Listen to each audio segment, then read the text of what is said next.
I left my family. I left my kids. I left my nightclubs, my parking company, $35 million to fight the fight.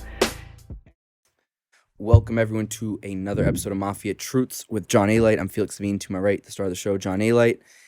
Before we get into it, as you can see, and it'll be on display for the remainder of the episode, is Mafia International. It's John's new book with Lou Romano. It is now, are we past the pre-order stage? They've been shipped out, right? Yeah, they've been shipped out. So I guess that we're past that stage. So now that the books are being shipped out, so if you want to buy a book, johnalite.com.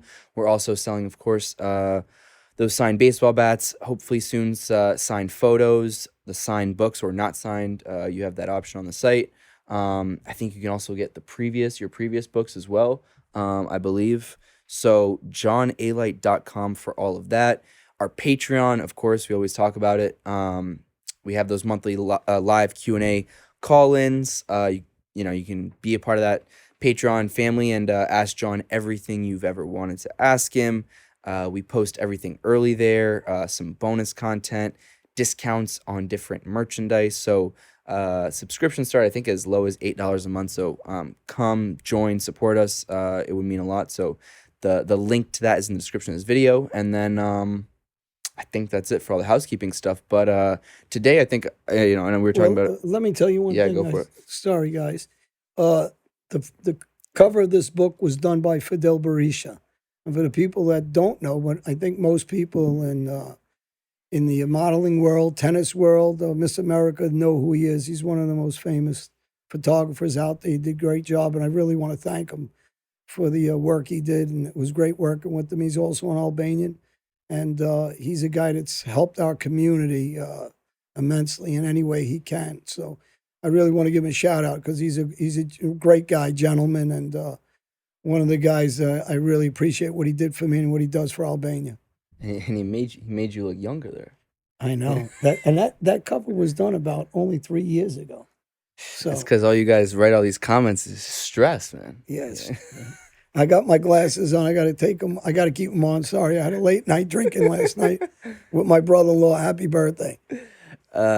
So anyways, today we're going to talk a little bit about legitimate and illegitimate business and the crossover, because I always think that's fascinating. And obviously you were very successful in your business endeavors, both legitimate and illegitimate. And there's a lot of different things that play into it. But I guess first off, what would you say is like the biggest thing? I'm really curious, to be honest. The biggest thing that you learned about running illegitimate businesses and how it helped you for your legitimate ones, and then vice versa. Personality. Without a doubt, you have to find common goals with people and trust values. In legitimate business, illegitimate business, and obviously work ethic, to try to work hard and to stay on top of your business, know numbers, and, realize how to work with certain people because everybody has different personalities.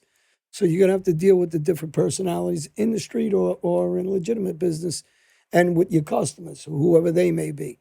And I think your personality of dealing with people and knowing how to adjust your personality to theirs, so that you get along and there is no arguing. And some people are a little more anal with the way they want figures and paperwork, and you try to accommodate them to what they like, what they're comfortable, not what you're comfortable with, but more so what they're comfortable with. So what's like the biggest? I mean, and even today, because you still have businesses today, what's the number one kind of personality trait you look for in someone you're going to work with, partner with, hire? First you're looking at somebody that you're going to hire. I think somebody that's very confident. You want people that are confident. It's very easy. A lot of people are, and we talk about this on the show, are always trying to defend themselves, and they're not secure enough to say, so what to what nobody's perfect. We all have personality defects. We all have some insecurities. We all have dysfunctionality in our families. And I think all those things, you just got to let them go when you're dealing with people and say, listen, I'm not perfect. I don't dress every day, to my top game. You know, sometimes you make a comment that you shouldn't, and you just got to let it say, hey, I made a comment I shouldn't. I might be apologetic, and really, I think humble yourself in humility.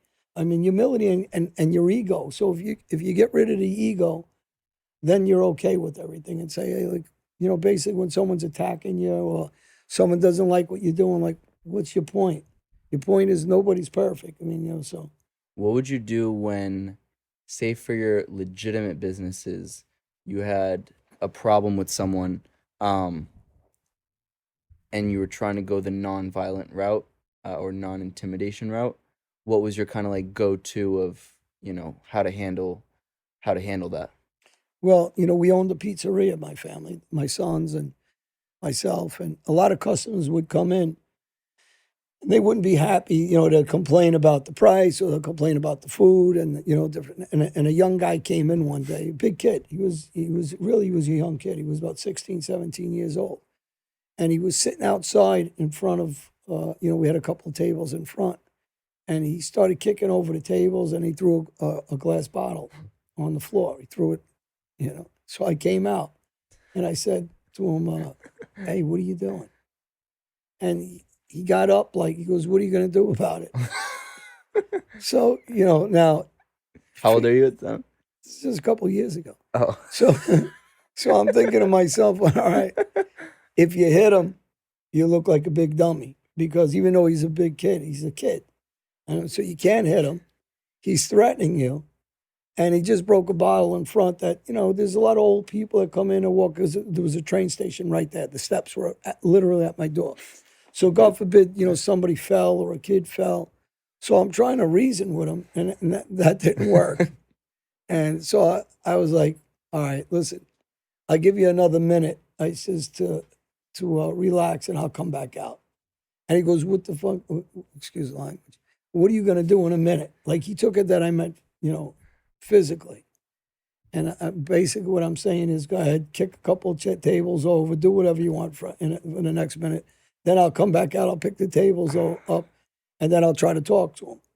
But instead, he got aggressive. And by getting even further aggressive, there was a lady that said something to him. It wasn't even a man, it was a lady because there was a lot of people actually there. And I just looked at him, at you know, the people over in my store, and I go, well, I go, how do you handle this? Because I really wasn't sure how to handle it. So it was kind of funny, but it was also frustrating. But after he left, right, and then finally he leaves, and he comes back with his stepdad, and his stepdad was a real nice guy. And I guess somebody either said something to the stepdad, or maybe he told the stepdad he did it. And the stepdad said, "Can I talk to you?" And I said, "Yeah." I go, "Listen." He goes, "I'm sorry, you know, he's got some issues and this and that." And he goes, and then one of the women that were there said to him, "Do you know his history?" And the father said, "No." I go, "That's not important." And then they told him. And then I said to him, "Listen, when I was a kid, I did so many stupid things. And I wish maybe somebody would have beat the shit out of me sometimes when I did something dumb. Maybe it would have helped me change my life. Not that I wanted to hit your son." He goes, "Believe me," he goes, "I don't really know him. He's not a bad kid." He probably isn't a bad kid. Right. You know, for whatever dumb reason he acted like that for that minute, maybe, you know, I always say the same thing. Maybe if you meet him at a different time and he's really a nice kid. And maybe when he went home, he felt bad. Maybe he didn't.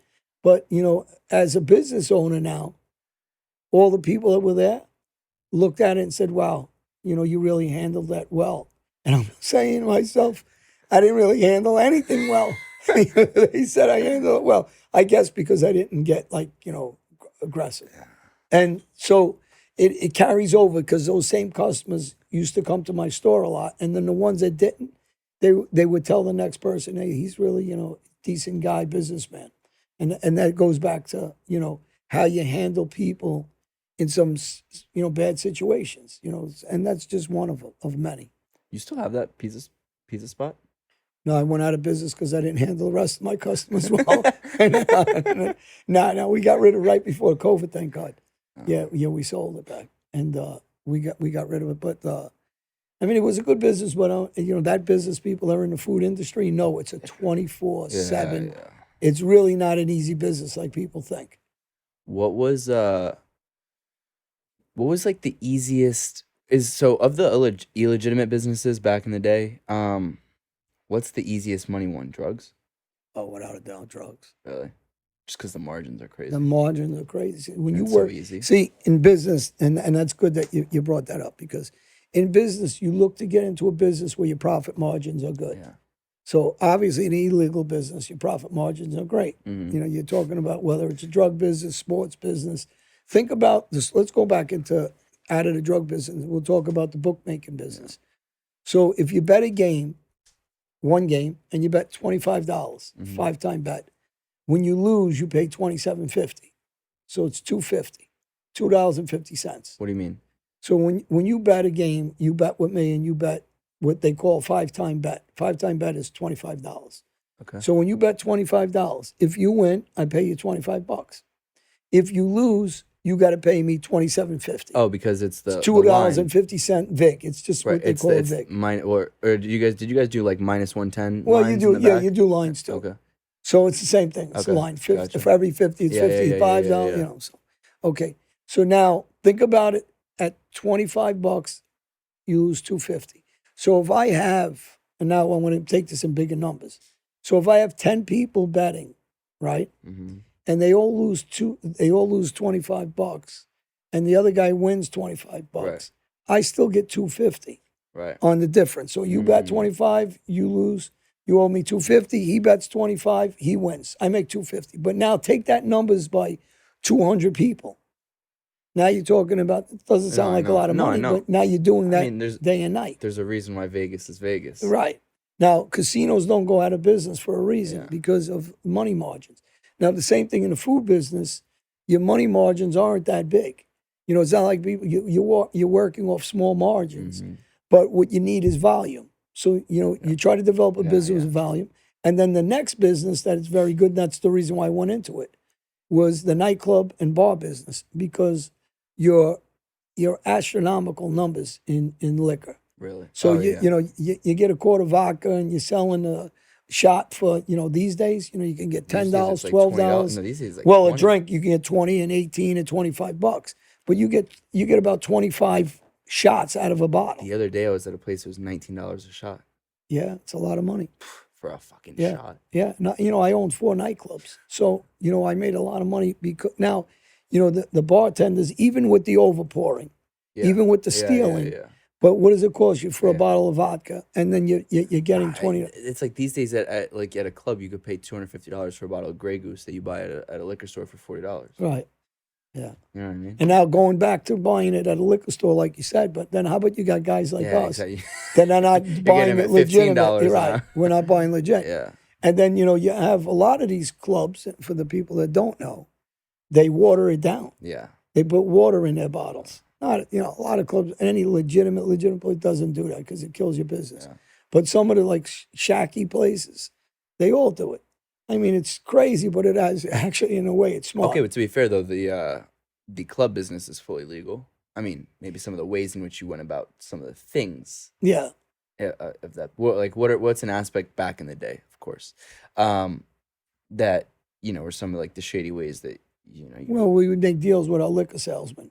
So, you know, we'll do business with a liquor salesman. We'll give kickbacks. He'll get me better prices. He'll steal cases for me. Oh.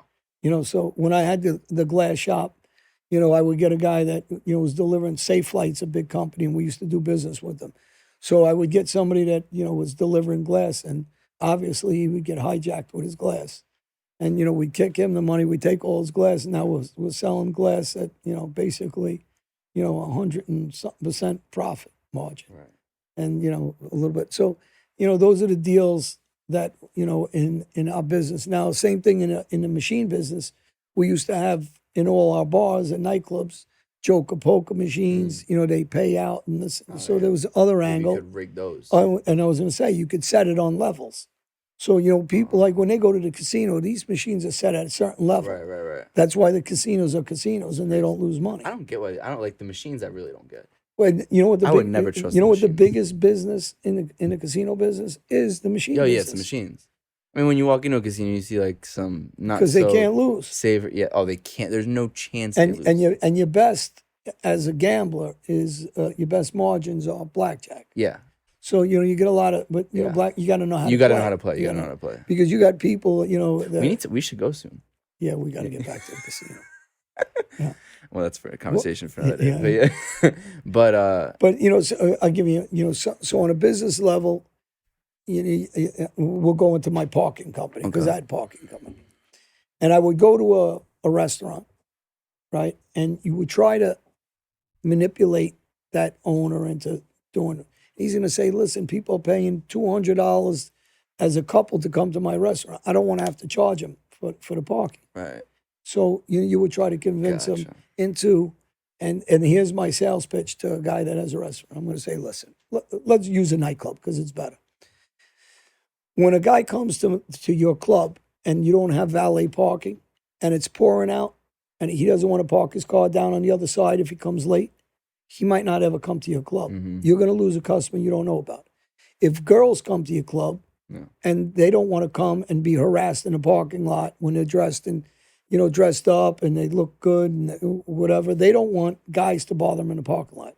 When a guy comes with his girlfriend and he wants to show off and he pulls up with a Mercedes or a Lamborghini, he wants his car up front. He wants his girl to be impressed and he wants to leave it right up front. And he doesn't want to walk through the parking lot. And then when there's older people, they don't want to be able to, because a lot of them can't walk or they got back problems, hip problems. So it's an easy sell to go to a club owner and say, do you know how much money you're losing that you don't know what you're losing? And he's going to say, well, people don't like change. But this is how you sell him. You tell him, listen, give me 25% of your lot just for valet parking. And as soon as it's raining and they have bad rainstorm, is the first day you tell him. Everybody loves valet. Yeah. Because now, they're not getting soaked. They come in. You have that champagne drinker that when he pulls up, he's in a VIP spot.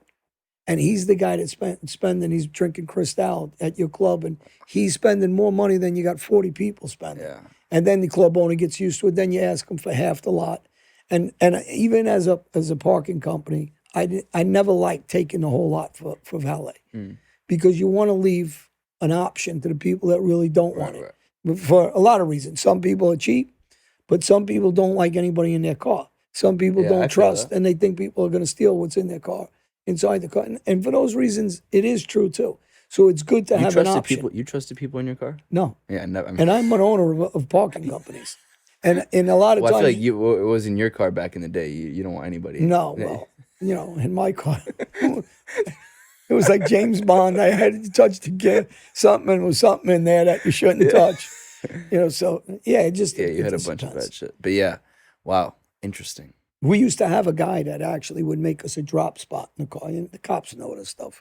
We all did it. Especially really? Yeah, well, we'd have spots where we could put guns and drugs. And Where usually were those? So we had a couple different ones. We'd have one under the side, depending on the car.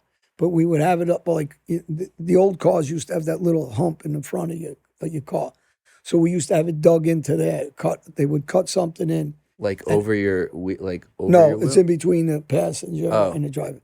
And then the other one would be underneath the rug on the front of your driver's right. I side. feel like that's a common one. Yeah, that's common. And so then you had them on the door slots. They used to open up the door panel, and there was a way to get into the door panel and put.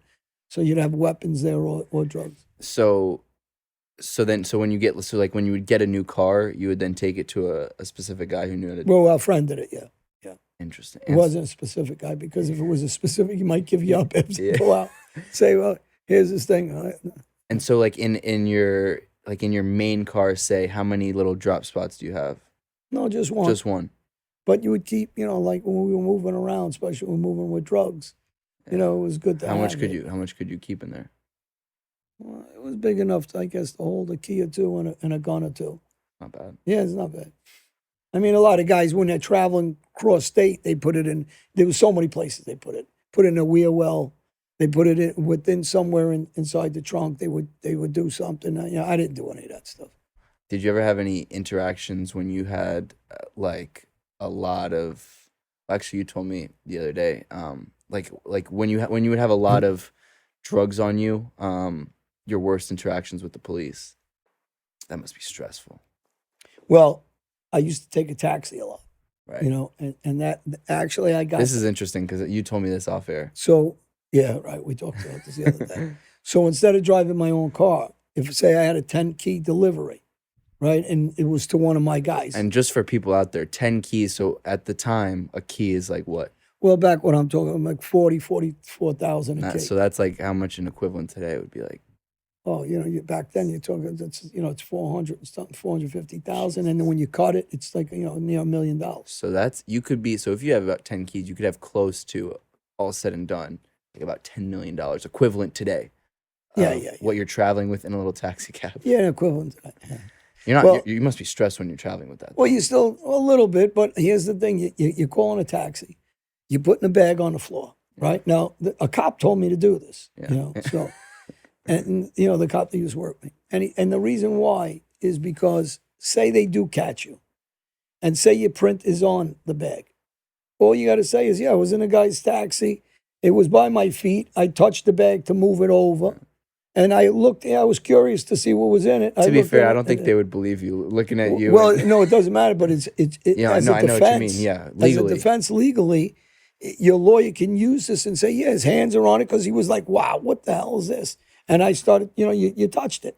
So now, even if your fingerprints are on it, but say they pull the cab over and they ask what that is, it ain't mine. How do they say it's yours unless they had an investigation, they were following you and they seen everything prior. So you would take taxis frequently to all the do time that? when I did deliveries. When I had hands on, I hardly had hands on. Would you ever like, this might be a stupid question, but like change taxis in case like you I thought you were going to say, would you ever use any of the... No.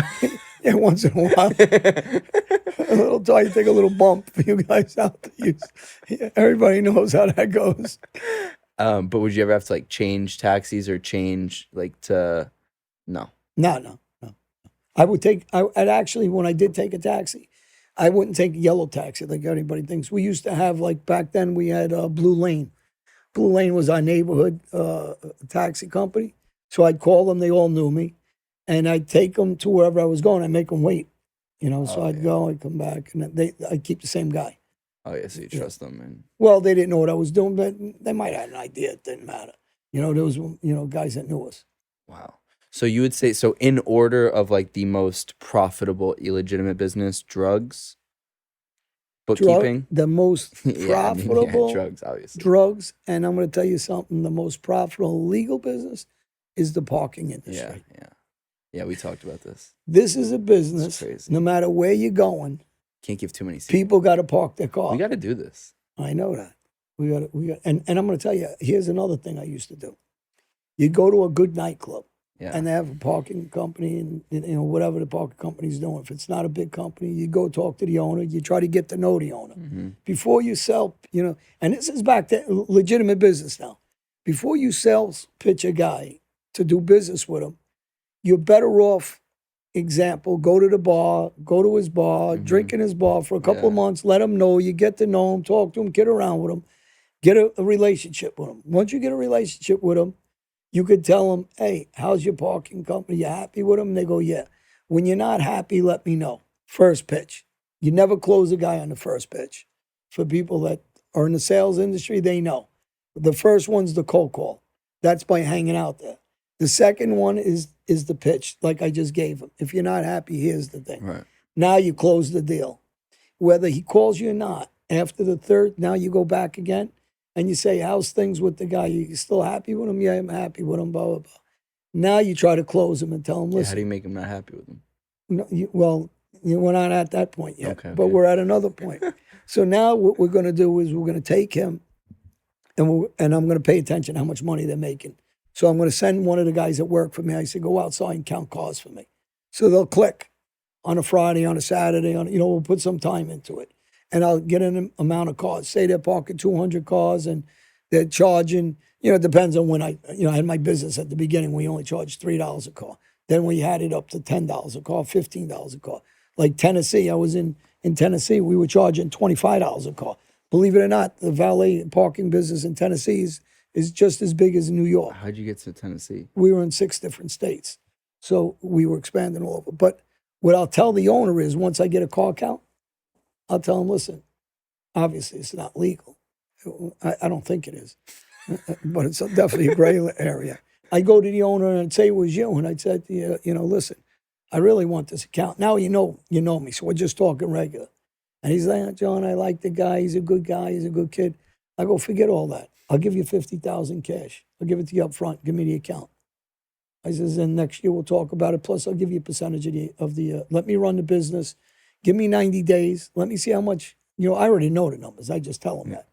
It is 50,000 up front. Give me 90 days, and then I'll give you a percentage of whatever I'm making a week. We'll work out a number. And, most club owners would tell you, I want, say, 5,000 a month. You never say yes to that.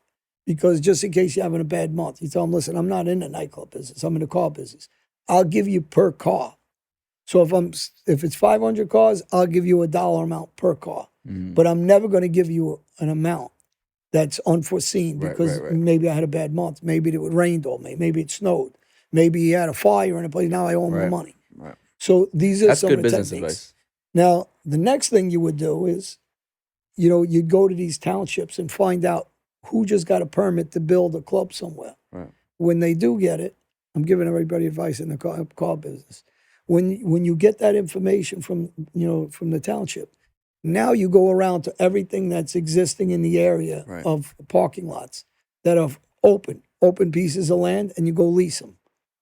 So now that club owner's got to come to you because he's going to find out who owns the lease on this property, and he's going to find out it's me. Now you're in the driver's side. So now he's got to come to me and say, hey, can I lease this property? I'm like, no. And he goes, yeah, well, he's going to try to convince me because he's got a nightclub. I said, I'll tell you what, I'm in the parking business. And he's going, oh, you're in the parking business? Thinking that I just had the lease. Meanwhile, we already did it because of that. So, you're controlling the industry. And while you're sleeping, all your lots are making you money. Yeah. So passive income is the best income you can get. We both know that. Yeah.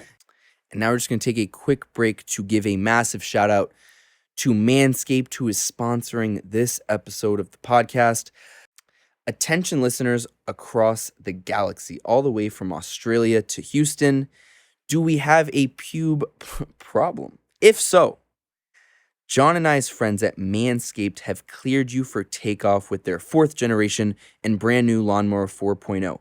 Kick your pubes to the next planet with the Performance Package 4.0. The orbits in your pants will feel like you're in zero gravity when you use the best tools for the job from the leaders in male grooming. Join the over 2 million men worldwide who trust Manscaped and get your rocket ready for takeoff by going to manscaped.com for 20% off and free shipping with the code MAFIA20. Ready for an out-of-world experience, fellas? Look no further than the Performance Package 4.0 from Manscaped that has just taken off in not only the USA, but Canada, the UK, across Europe, Australia, South Africa, and even Singapore. Inside this package, you'll find their Lawnmower 4.0 trimmer, Weed Whacker, ear and nose hair trimmer, Crop Preserver, ball deodorant, Crop Reviver toner, Performance boxer briefs that are great. I'm actually wearing them right now. And a travel bag to hold your whole solar system. First scheduled to lift off is their new Lawnmower 4.0 trimmer. The spaceship is here to guide you on a journey to trim your body, balls, for some of you fellas, your butt, and even Uranus. You get it? I got my package last week. So the Lawnmower 4.0, I use it anyway. If you're really into health and hygiene, honestly, it's something that it is good. Everybody needs something to use, and the Lawnmower 4.0 is the product. It works. It's good, and hygiene is key for anybody, man or woman. Yeah, and Manscaped has sponsored this show a bunch of times in the past, and it's cool to see the development of that lawnmower that keeps elevating over the years. They also have the Weed Whacker, which is an ear and nose hair trimmer, which uses a 9,000 RPM motor-powered 360-degree rotary dual blade system. That sounds way smarter than anything we can figure out. But this nose and ear hair trimmer provides proprietary skin-safe technology, which helps prevent nicks, snags, and tugs in those very delicate places. Again, go to manscaped.com today. Use that promo code MAFIA20 and you'll receive 20% off and free shipping on literally everything on the site. Manscaped.com, 20% off when you use our promo code MAFIA20. And we thank Manscaped for sponsoring this episode of the podcast. And we'll have the link to manscaped.com in the description of this video if you want to go check it out. So please make sure to do that. And now we'll get back into the rest of this episode.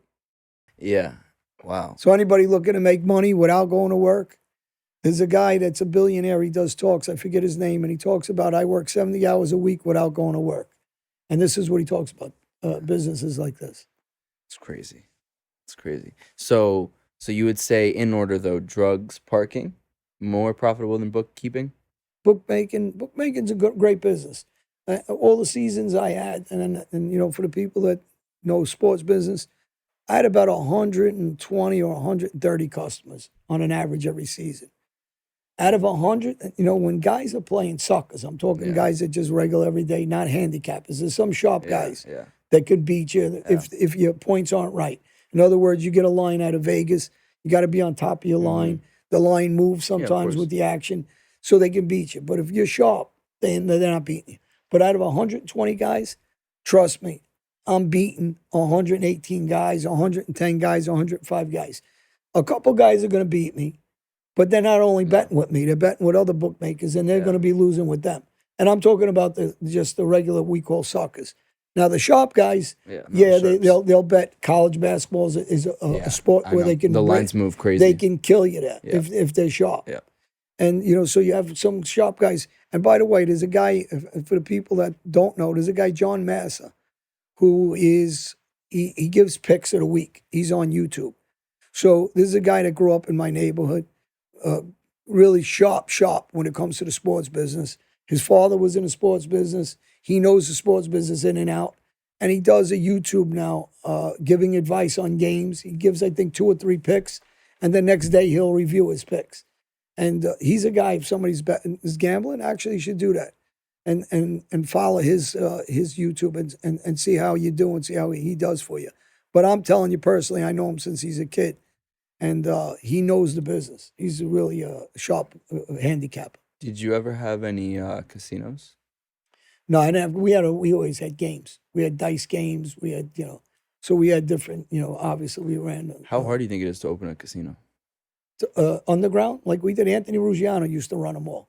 For people that don't know, Anthony, and by the way, we're all in a different, you know, you guys know we tell these stories, but, you know, Anthony's been helping addicts and alcoholics and, you know, any people that need help for 30 years. He's got a track record of doing the right thing, and Robert Engels. And hopefully I'm on the same path for the last 8, 9 years. And, you know, I hate the negative stuff, and, you know, people are going to always attack. And that's just life. You got haters and things like that. And we got people that, you know, want to do stuff positive. So hopefully the people that are listening is you guys are on the same message of doing positive things for positive people. I mean, listen, some of the stuff is good stories. You know, for me too. We all laugh about it, but on a positive note, really, I wish that people that are listening to us listen to this stuff and take the negative street stuff and put it into legitimate business. Yeah. Because I want to tell you something. I say it all the time. I go to jail, and I met guys like Joe McGee. He was an Aryan brother, right? Changed his life. Whatever he did, cooperated. He was one of the most intelligent guys.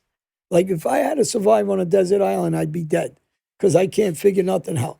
I'm not handy. This guy was doing everything with electronics, with wood carving, just amazing. You know, he was a little, sorry, Joe, if you're listening, you're a little bit of a bug, but very, very smart. You know, very smart guy.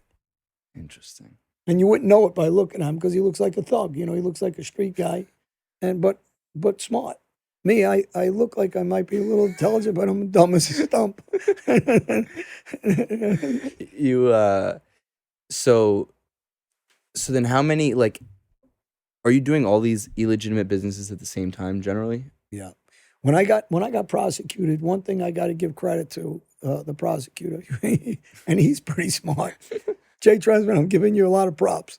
So when him and Ellie Hornig, a couple of these guys were prosecutors. Ellie Hornig was prosecuted you? Was involved in one of the cases. Wait, is that the one that's is he on CNN now? Oh, you don't watch CNN? I forgot. Don't make me say what I want to say. No. No, I won't. Listen, I think Ellie Hornig is. He was a prosecutor, and then I think he got involved with CNN. Honig? That's him. Honig? Yeah. Wait, that's so funny because he popped up on like some All right, Tell me. now that you got into this, if it's the same guy, Wait. I'm gonna pull this up. let me see his picture and then I'll know. This is funny. So somebody this guy. Can we make that bigger? Yeah, I forgot. We need to make that big. My eyes. I forgot you're old. Let me see. Hold on. This guy. Oh yeah, that's Ellie. Wait, so he was on your case? He actually was one of the prosecutors on I wanted to get him on my show because Gotti's he was case. saying something interesting about like criminal defense that I heard him in a talk or a podcast or something. Oh, he's a really smart guy. So he knows you. Yeah, Let's get him on the show. Well, let me tell you something. Because he's out of New York. Well, I'm going to tell you. Yeah. There's his phone number right here. Let's ask him. Oh, I'm going to call him. We'll call him after. We got to call him live on the show. Oh wait, no, we can't do that because then he'll come out. No, no, no. He'll sue us. No, he won't. He's great. He's a great guy. No, he seems like. But a I'm great going to guy. tell you how he met me too. Okay. A lot of these prosecutors meet so me, funny. and that they come after me and they're talking about murders I did or shootings or this and that. And he says to me while we're talking, right? Obviously, I'm stressed out. I'm emotional, whatever. And he says, you know what's funny? After he starts talking to me, he goes, a guy I know, a really good guy, a close friend of his, knows me very well. And I'm like, really? And he goes, yeah, you know, he knows. He said that you were a nice guy. And I go, I hope he didn't tell him about all this other stuff I'm doing. Anyway, we joked a little. He goes, you know, really? He goes, you were a baseball coach and you used to coach his son. And, you know, So this is Ellie telling you this? Yeah. Okay. Yeah, because we're talking from, you know, obviously we're discussing my criminality. Yeah. And then he said, you know, after a couple of days of talking to him, my friend knew you very well from Cherry Hill. Oh, I wish Josh was here. Wow. From Cherry Hill, because I used to coach and help coach a team. You know, and one of the kids that I was coaching, he couldn't hit, right? And I knew he had talent, but he couldn't hit. So I started working with him, and, you know, I talked to the father and the mother, and I said to him, just give me a couple of days with him. So the head coach, he had to go on vacation or something. I don't know what happened. He didn't go. And he used to bat the guy, and he wouldn't start him, and he bat him like 7th or 8th, and, you know, whatever. So I go talk to the kid, and I go, I know you're good. I know you can hit. You know, he's a big kid, a little heavy, but big kid. And I said, you're going to be my number 4 hitter. Yeah. So now the confidence of he's the number 4 hitter, right? So he, you know, that I start him. And by the first week, he hit the ball a little bit. The second week, he creamed the ball. Really? And, you know, they was asking me, like, what'd you do with him? I can't understand. And it's back to what I said about business, just confidence. Yeah. I gave him confidence to know that he can do it. Because before that, he just believed he couldn't do it. So the confidence is everything. Yeah, no, it is 100%. And, you know, when we talking about all these, like, you know, I get so many negative messages. People can't believe that, can you? I get so many negative messages. But really, I get so many more positive ones. Yeah. And the ones that I get, the positive ones, are the ones that help me to keep doing what I'm doing because they thank me for helping them. Whether it's with a drug problem, whether it's about, you know, having faith or whatever it is, confidence in business or, you know, knowing that they can restart their life after having it so screwed up. And there's so many people out there that don't want to see you restart your life. Mm-hmm. And the biggest thing, and again, I'm going to relate it to business, is you can fail 100 times. Right. It's the person that tries the 101st time is that becomes a success story. So I did fail at some things, but overall I won't quit. So I'll do another book, and then I'll do another book, and then I'll do this, but I am not going to quit. And then, you know, sometimes people try everything under their power to make you stop. And the person that doesn't stop, that quitter, that guy that's not a quitter becomes the winner. And that billionaire guy I was talking about, this is what he talks about. Yeah. So, you know, when you hear a lot of people talk, like Joel Osteen, I don't really listen to him too much. That's got to be the biggest fraud under the sun, no? Yeah, that's what I'm saying. I don't listen. That's organized crime. But I'm not going to talk. Don't sue him, not me. I didn't say it. I'm not saying anything about the religion itself. I'm saying the guy. No, but I'm going to tell you something he does say. This is one thing I did take out of one of the things he said. He said the reason why the rearview mirror is so small is because it's in the past. The reason why your windshield is so big because you're going forward. Yeah. So it really is smart thing. It has nothing to do with religion. I don't know where he got that from. Maybe it's really smart. No, it he is said smart. it. And I don't listen to him. I turned it on one day. I heard the guy talk, and I'm thinking, man, this guy's really good at conning people. But I don't know if he does it, because I don't listen to the guy. You said that. I'm ratting you out. I'm already a rat, so I'm ratting him out. How about that? No, I mean, look, You're yeah, too young to have a lot of money. Don't worry, he can't sue you for much. so, but it was one really smart comment, though, right? No, it is. Because the windshield is really huge. So I got so many good people that tell me all the time when the haters are bothering me. Hey, John, I hope that doesn't bother you. Yeah. Because they're trying to get at you to, thing. Right. I hope you just keep going forward. And really, that is the message. Like, when someone says, I'm down and out, and, oh, by the way, too, a very good kid just passed away, Frankie, from my neighborhood in Howard Beach. And I really felt bad for this kid, but he's been struggling for a while. And on Christmas that's just passed, if his girlfriend hears this, she knows this. He called and he didn't have money for his insurance. And I tried to help him out with a couple of bucks with insurance. And he was crying and he listen, and really, and he called me Uncle John, and it wasn't a couple $100. It was the fact that kid, when people struggle and people don't understand it, people are picking, he was a strong kid. People are picking on him and making fun of him because, he had some ADD issues and different things, and nobody would help him. Mm-hmm. That guy did not forget that couple of bucks I gave him to pay his car insurance. Yeah. He just called me on a regular and got in touch with me, and he just passed away. And I don't know if he OD'd or if it was something else, but my condolences to him. And if there's anybody out there that really loves this kid, because I didn't think there was too many people. Mm-hmm. He had a lot of issues. And I just want to say out a prayer and condolence for him, really. And, we're joking around about, while we're talking about this, but he's one of those kids that I do this for. Yeah. That hopefully, although that I maybe gave him a little happiness in his life, that he really struggled. And there's so many people out there struggling, and when we're joking around and we're doing a show, I hope we're reaching them and not the dumb people.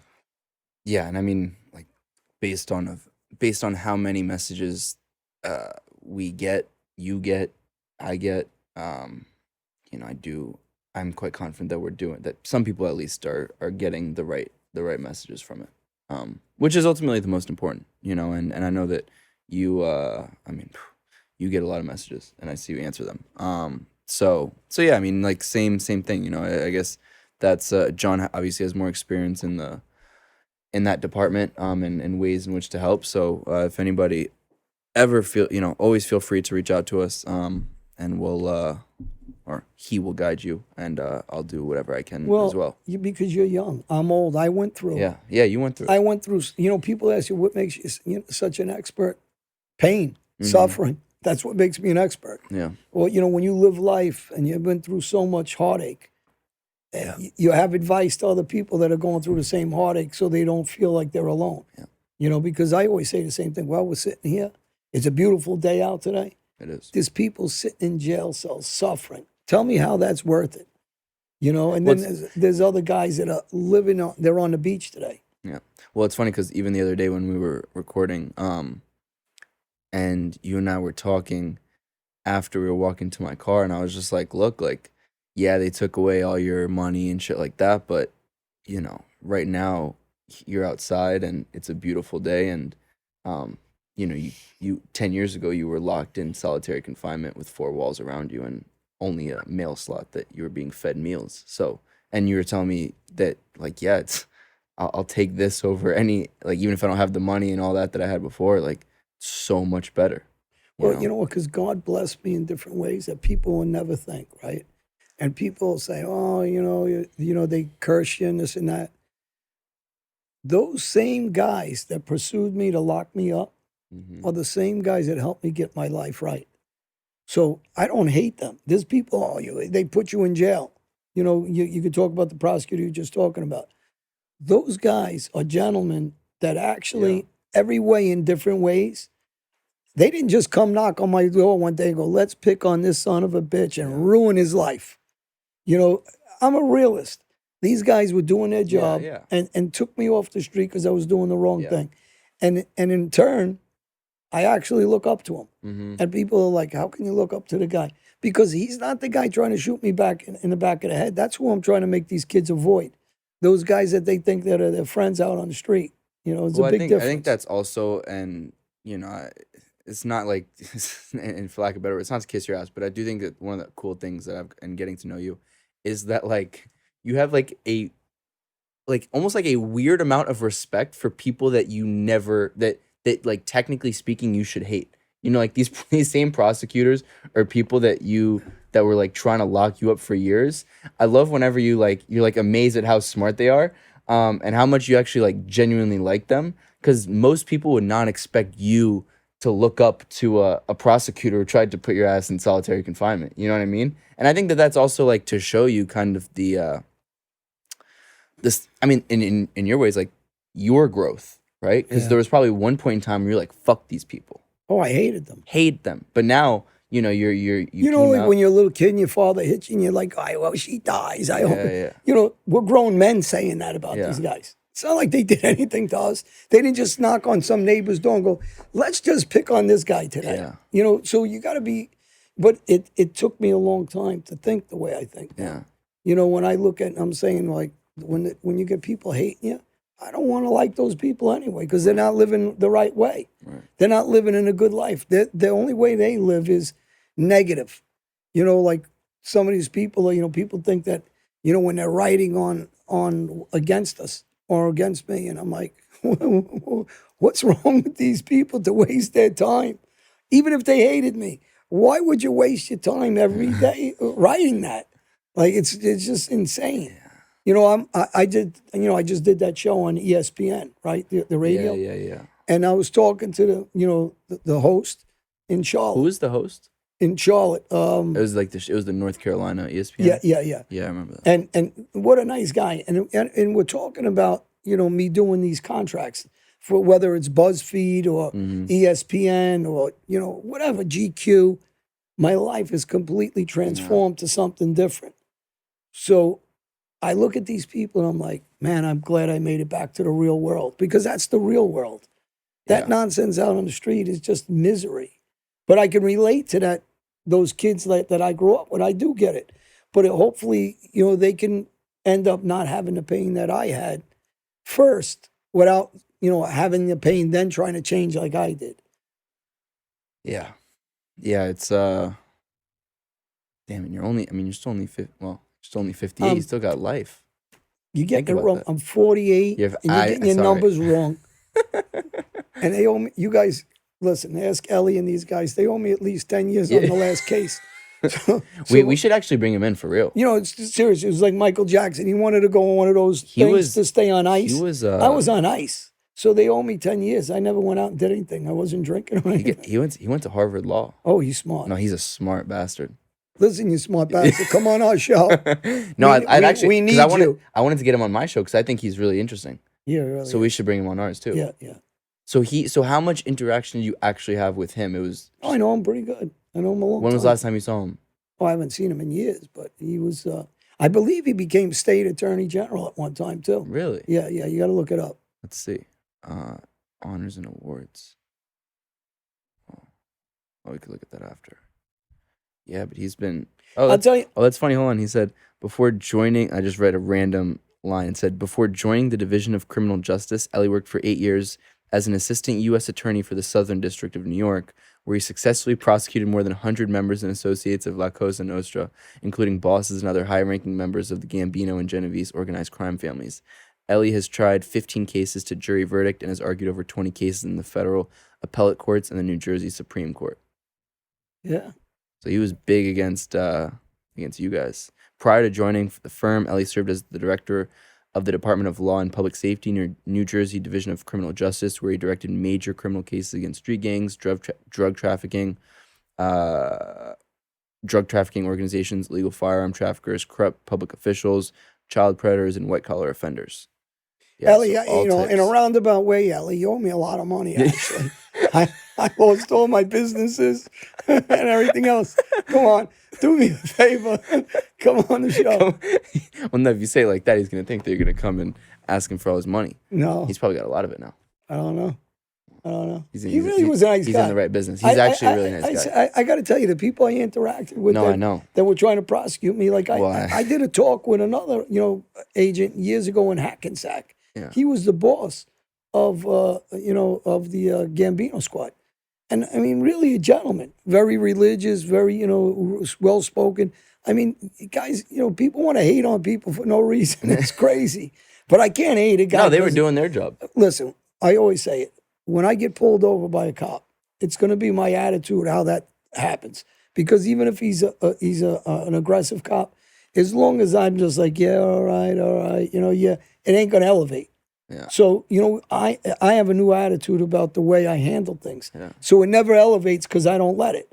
So, there was a big Latin cop that pulled me over in the city a couple of years ago. Really aggressive. I thought he was saying hello to me, so I waved to him. I didn't have my seatbelt on. And I said, geez, take it easy. And he just, I go, I thought you were saying hello because in that area, a lot of people knew me. So he goes, does it look like I want to say hello to you? So I pulled over like on a sidewalk a little bit to block it. And then he went nuts. And then I was like, hey, you got to ease up on those steroids. And then he got even crazier because he was jacked up. Oh, yeah. He was big. If you say that, you're gonna trigger him. Yeah, I did trigger him. And then I caught myself and I go, all right, just give me the ticket. He goes, yeah, I'm going to give you the ticket. And he kept getting more aggressive. I go, it's only a ticket, relax.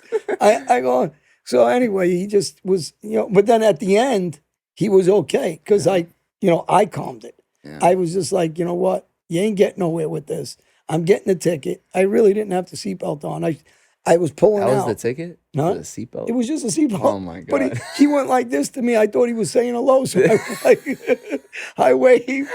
And he's chasing me on foot because he thought I was trying to get away. I sort of left.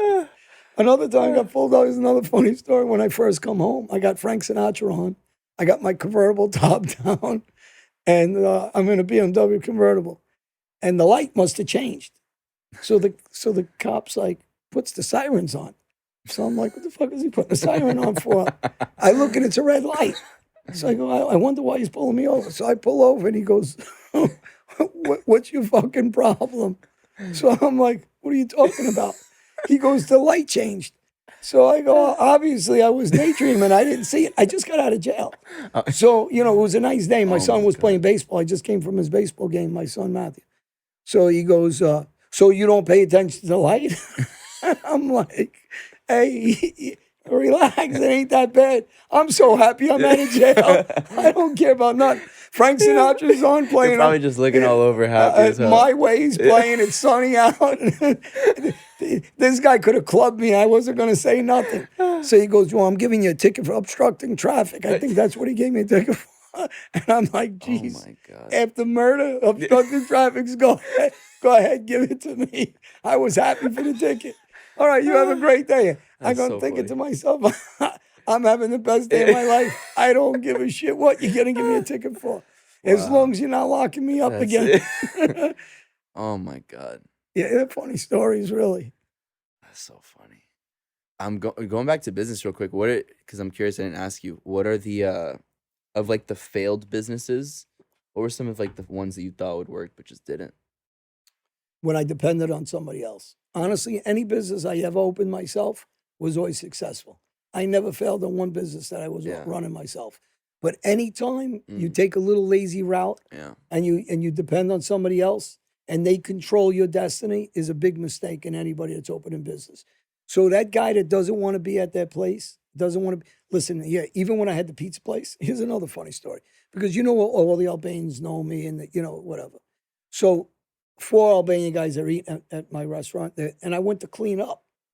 And they were like, no, you can't, because it's me. Mm-hmm. No, we'll do it. I go, this is my restaurant. I like doing it. I like cleaning up. It keeps me busy. I'm not one of those guys that won't sweep floors and everything. Right. I'll get bored just sitting there. Yeah. So anyway, after I'm done with them, I'm walking in the street and I'm delivering three pies. So a guy pulls alongside me. He's, oh my God, John, do you need a ride? No, he goes, no, John, do you need a ride? And he thought I was going home, I guess, or something. And I go, no, I'm going to deliver pizza. And he goes, oh my God, I'll deliver it. Don't deliver it. He's making it. I go, no, I want to deliver it. Some people might be petrified if you show up to their house. Hey, for it's pizza. so funny the way the reaction is because there's nothing wrong with delivering the Right. pizza. It's back It's to humility. ego and ego. If without working hard, you're not going to make money. No. But by working hard and delivering pizza and going to Restaurant Depot and Costco, I used to hate going to two things I hated. Costco, you better bring a gun with you because those women are dangerous in there. Those old ladies will run you down. They got lines of that. Yeah, I was here first. You know when you're trying to merge in traffic? Yeah. You try to merge in when it's chaos with over your food call. They will attack you. I died laughing. That's so funny. Yeah. When they used to send me to Costco. They used to have samples back then too? Samples of what? Of the food at Costco. Yeah.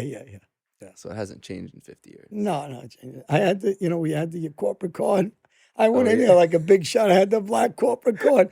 Some old lady would be beep. You take it too long in this section. I used to die to aggressive.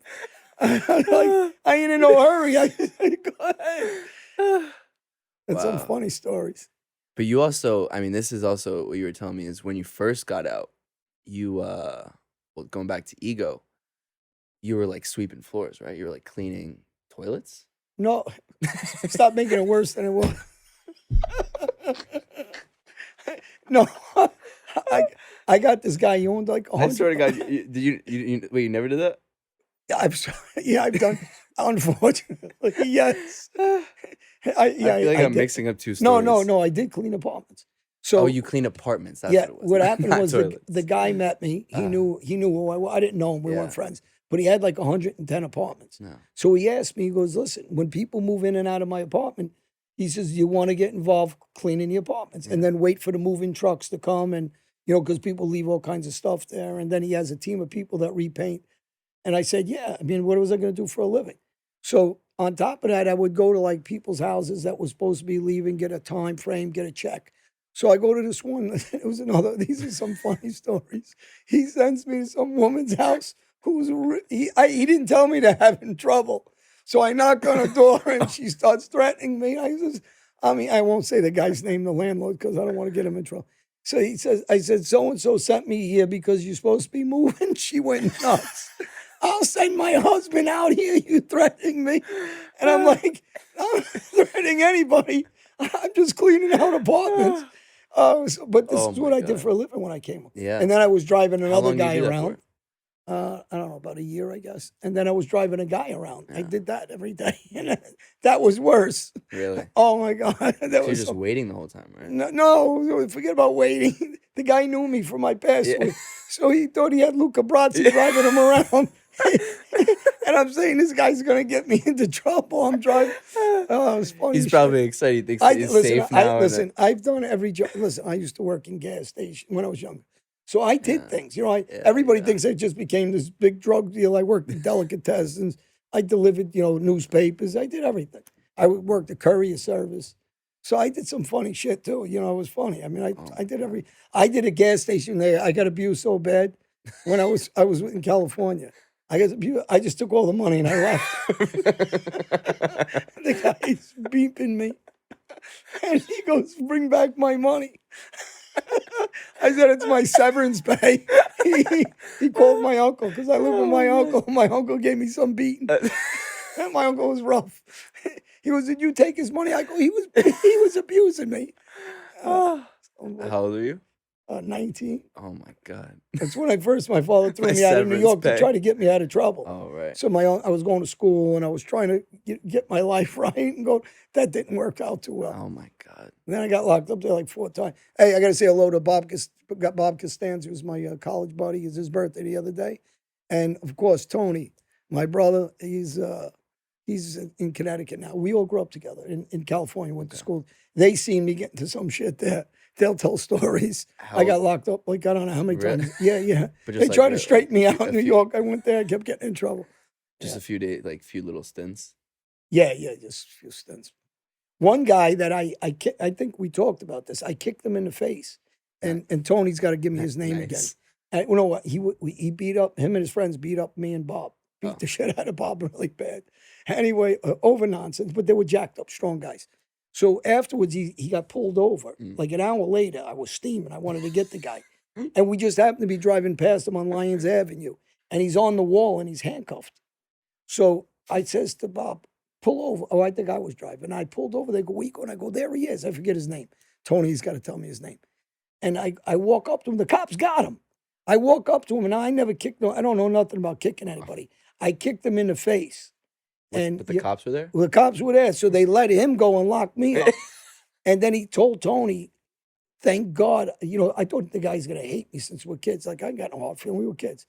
So the guy's like, tell John I said hello. Thank God for him. He goes, I had an ounce of coke in my car. If they would have searched my car, I was going to jail. God. Yeah, I saved him. And you owe me money, too. Why don't I? That wasn't too bright, though. Why'd you kick him in the face with the cops right there? I wasn't too bright. Look at my whole life. I wasn't too bright. If I was too bright, I wouldn't have been in jail so much.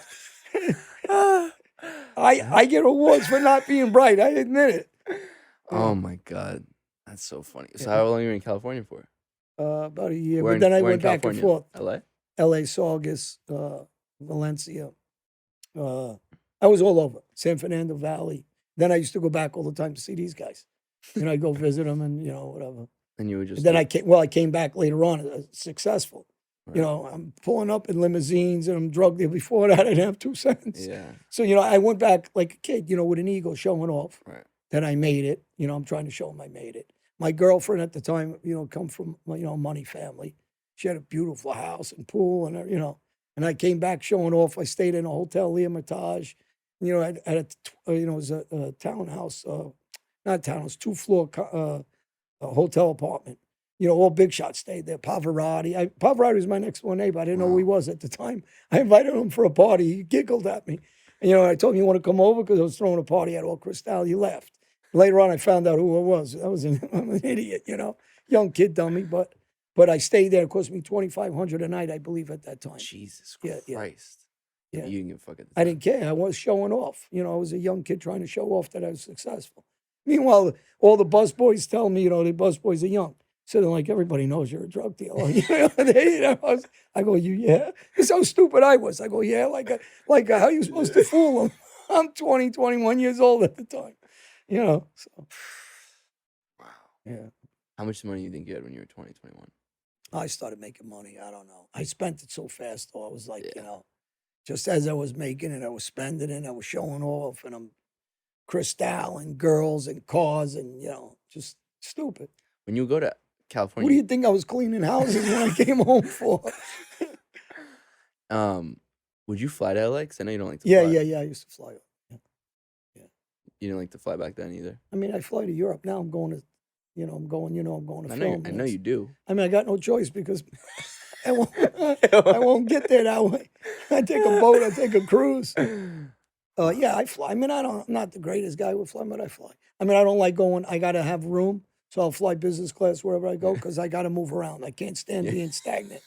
And then whoever's sitting next to me will want to fucking kill me because I won't sit still. I'll get up 100 times saying, excuse me. You flying to Europe business? Yeah, we're going to film. Business class. Yeah. There you go. Yeah. Some good treatment. Yeah. All right. I think that's good for this episode. This was quite fun. Yeah, we need Chris Chaos. Yeah, Chrissy Chaos is gonna come Chris, soon. when you come back, you're coming Chris back. DiStefano. And you could start abusing me again. And I like your jokes. It's all right. No, we have. And we got a baseball bat for you, Chris. That is true. And we have. So we're gonna. Well, I guess spoiler alert. We're gonna have Chris DiStefano, fantastic comedian. John was on his show, Chrissy Chaos. Go check that out. We're supposed to have TT Jerry when your girl TT Jerry is coming back on the show as well. So we're gonna have TT. We're gonna have Chrissy D. We're gonna have maybe Homeless Pimp will make an appearance. I hear he wants to come. TT's funny, I gotta say, TT and is- Homeless Pimp is very funny too. Smart. They're good guys, really. All Smart kid fella. aside. And And I'm still after Sal from oh yeah, from Impractical Well, we're Joke. Sal, we're gonna see you. we're gonna come at you in a different way. We're gonna come at you in a different way, Sal. So yeah, we're looking forward to having Chris on the show in sometime in September. But in the meantime, you and I are out to Europe in different places, and then we'll be back. But anyways, Signing out. JohnALite.com. This book that's been sitting here that you've been looking at for about an hour, and I know you really want to go buy it, so go get it. JohnALite.com. He'll even sign it. He'll personalize it for you because he's that much of a nice guy now. And he's got a whole lot of other good stuff on the site, johnla.com.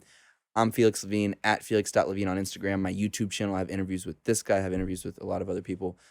Go subscribe to that. That would mean the world.